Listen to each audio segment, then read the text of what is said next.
ವಿದ್ಯಾರ್ಥಿಗಳೇ, 20 ಸಂಖ್ಯೆಗಳಲ್ಲಿ ಮೊದಲು 12 ಸಂಖ್ಯೆಗಳ ಸರಾಸರಿ 10, ಉಳಿದ 8 ಸಂಖ್ಯೆಗಳ ಸರಾಸರಿ 20 ಆದರೆ ಆ 20 ಸಂಖ್ಯೆಗಳ ಸರಾಸರಿ ಏನು?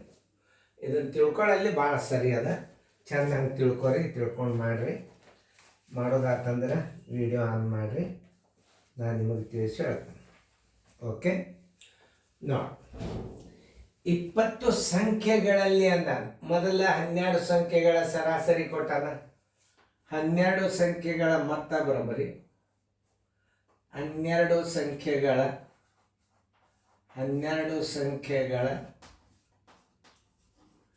ಸರಾಸರಿ ಮೊತ್ತ ತಕ್ಕೋಬೇಕು. ಸರಾಸರಿ ಮೊತ್ತ ಬರೋಬ್ಬರಿ ಏನಪ್ಪ? ಸೂತ್ರ ಕ್ರಮ ಸಂಖ್ಯೆ ಗುಂಡ್ಲೆ ಸರಾಸರಿ. 12 ಸಂಖ್ಯೆಗಳು 12 ಮೊದಲು ಹಚ್ಕೋಬೇಕು. ಅದರ ಸರಾಸರಿ ಎಷ್ಟದ? 10 ಅದ. ಇದರದ್ದು 120 ಆಯ್ತು. ಇನ್ನು ಉಳಿದ 8 ಸಂಖ್ಯೆಗಳ ಸರಾಸರಿ 8 ಸಂಖ್ಯೆಗಳ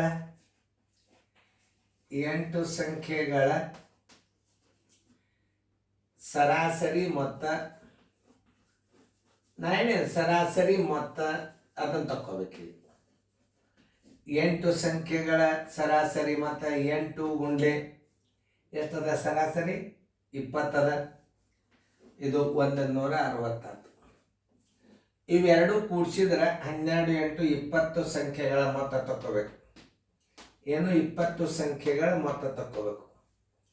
20 ಸಂಖ್ಯೆಗಳ ಮೊತ್ತ ಬರೋಬ್ಬರಿ 20 ಸಂಖ್ಯೆಗಳ ಮೊತ್ತ ಬರೋಬ್ಬರಿ ಏನು? 120 ಪ್ಲಸ್ 160 ಈಸ್ ಈಕ್ವಲ್ ಟು 280. ಸರಾಸರಿ ಬರೋಬ್ಬರಿ ಮೊತ್ತ ಸರ್ವಾಸ್ ಬಾಗಿಲೆ ಕ್ರಮ ಸಂಖ್ಯೆ.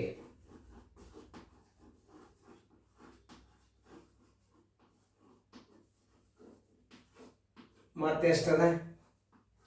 280 ಅದ. Divided by 20 ಅಂಕೆಗಳು. ಈ ಪೂಜೊತ್ತು 2 ಒಂದಲೇ 2 14 ಬರೋಬ್ಬರಿ 14 ಸರಾಸರಿ. ಸರಾಸರಿ ಬರೋಬ್ಬರಿ 14. ಉತ್ತರ ಸಂಖ್ಯೆ ಇಲ್ಲದ ನೋಡ್ರಿ, ಡಿ.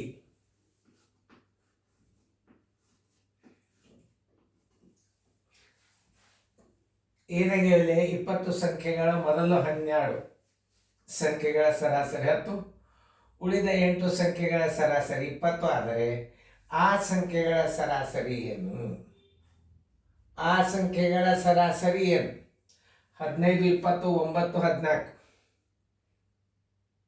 50ರಿಂದ 60ರವರೆಗಿನ ಅವಿಭಾಜ್ಯ ಸಂಖ್ಯೆಗಳ ಸರಾಸರಿ ಏನು? ಮೊದಲು ಅವಿಭಾಜ್ಯ ಸಂಖ್ಯೆಗಳಂದ್ರೆ ಏನು ಅಂದ್ರೆ ಅದು 3ನೇ ಸಲ ಬಾಗೆ ಹೋಗುದಿಲ್ಲ. ಯಾವ ಅಂಕಿದಿಂದ 3ನೇ ಸಲ ಯಾವ್ದು ಅಂಕಿ ಹೋಗುದಿಲ್ಲ, ಅದು ಅವಿಭಾಜ್ಯ ಸಂಖ್ಯೆ ಇದೆ. ನೀವು ಹೆಂಗಂದ್ರೆ ಒಂದು ಹಾಗೂ ಅದೇ ಸಂಖ್ಯೆಯನ್ನು ಬಿಟ್ಟು ಬೇರೊಂದು ಸಂಖ್ಯೆಯಿಂದ ಭಾಗಿಸಲ್ಪಡದ ಸಂಖ್ಯೆಗಳಿಗೆ ಅವಿಭಾಜ್ಯ ಸಂಖ್ಯೆಗಳು ಎಂದು ಅನ್ನೋದು. ಅದು 3ನೇ ಸಲ ಯಾವ ಅಂಕಿದಿಂದನೂ ಹೋಗಬೇಕು ಅದೇ ಅಂಕಿಯಿಂದ 1ರಿಂದ ಮತ್ತು ಅದೇ ಅಂಕಿಯನ್ನು ಬಿಟ್ಟು ಬೇರೊಂದು ಸಂಖ್ಯೆಯಿಂದ ಭಾಗಿಸಲಾರದ ಸಂಖ್ಯೆಗೆ ಅವಿಭಾಜ್ಯ ಸಂಖ್ಯೆ ಎಂದು ಅನ್ನೋದು. ಮುಂದೆ ಅವಿಭಾಜ್ಯ ಸಂಖ್ಯೆ ಬಂದಾಗ ನಾ ಬರ್ಸನಂತ. ಈಗ ನೀವು ತಿಳ್ಕೊಳ್ಳಿ, 50ರ ನಡುವೆ ಅಂದಾಗ ಬೇರೆ, 50ರಿಂದ 60ರವರೆಗಿನ ಅವಿಭಾಜ್ಯ ಸಂಖ್ಯೆಗಳ ಸರಾಸರಿ ಅಂದ್ರೆ ಈ ಪ್ರಶ್ನೆನೂ ಬೇರೆ. ಅದೇ ಹಂಗ್ರಿ ಅದು. ಯಾಕಂದ್ರೆ ಪ್ರಾರಂಭದಾಗ ಅವಿಭಾಜ್ಯ ಸಂಖ್ಯೆ ಬಂದಿತ್ತಂದ್ರೆ ಅವಾಗ ಏನ್ ಮಾಡ್ತಾರೆ? 41ರಿಂದ 60ರವರೆಗಿನ ನಡುವಿನ 41ರಿಂದ 60ರ ನಡುವಿನ ಅವಿಭಾಜ್ಯ ಸಂಖ್ಯೆಗಳ ಸರಾಸರಿ ಎಷ್ಟು ಅಂತ ಕೇಳಿದಂತ ತಿಳ್ಕೊರಿ. ಪ್ರಾರಂಭದಾಗೆ 41 ಅವಿಭಾಜ್ಯ ಸಂಖ್ಯೆ ಅದ. ಅದನ್ನು ಕೌಂಟದ ತೊಗೊಂಡ್ಬಿಟ್ರೆ ಅಂದ್ರೆ ನಿಮ್ ಲೆಕ್ಕ ತಪ್ಪೆ. ಯಾಕ? 41ರಿಂದ 60ರ ನಡುವಿನ ನವೋದಯದ ಪ್ರಶ್ನೆಗಳನ್ನು ಸರಿಯಾಗಿ ಅರ್ಥ ಮಾಡ್ಕೋಬೇಕು. ಪಟ್ನ 41 ಅವಿಭಾಜ್ಯ ಸಂಖ್ಯೆದ ಪಟಕನ ಪ್ರಾರಂಭದ ಅಂಕಿ ತಗೊಂಡು ಬಿಟ್ರಿ ಅಂದ್ರೆ ತಗೋಬೇಕೇ ನೀವು. ಯಾವಾಗ ತಗೋಬೇಕು, ಯಾವಾಗ ತಗೋಬಾರ್ದು. ನಡುವಿನ ಅಂದ್ರೆ ಪ್ರಾರಂಭದ ಅವಿಭಾಜ್ಯ ಸಂಖ್ಯೆಯನ್ನ ಬಿಡಬೇಕು. ಕೊನೆಯದಿತ್ತಂದ್ರೆ ಅದನ್ನು ಬಿಡಬೇಕು.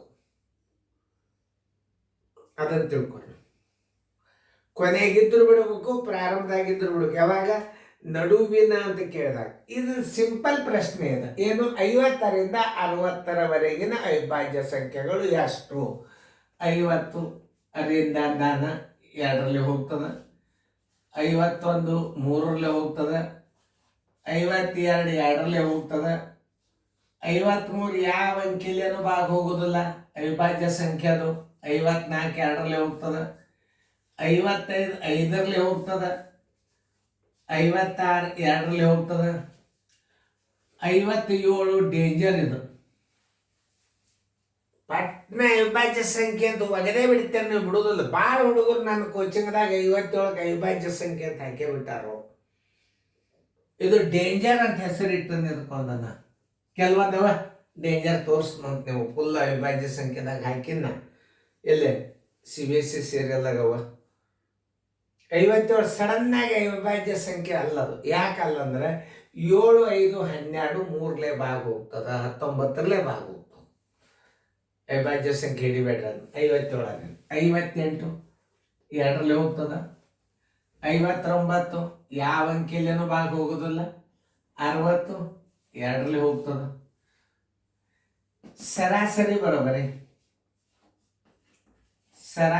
ಬರೋಬರಿ ಒಂದು 53 ಪ್ಲಸ್ 59 ಡಿವೈಡೆಡ್ ಬೈ ಎಷ್ಟು ಪರಿಮಾಣಗಳು 2. 9 1 3 12, 112 ಡಿವೈಡೆಡ್ ಬೈ 2. 2 1ಲೆ 2 5ಲೆ 10, 2 6ಲೆ 12 ಬರೋಬರಿ. ಸರಾಸರಿ ಬರೋಬರಿ 56.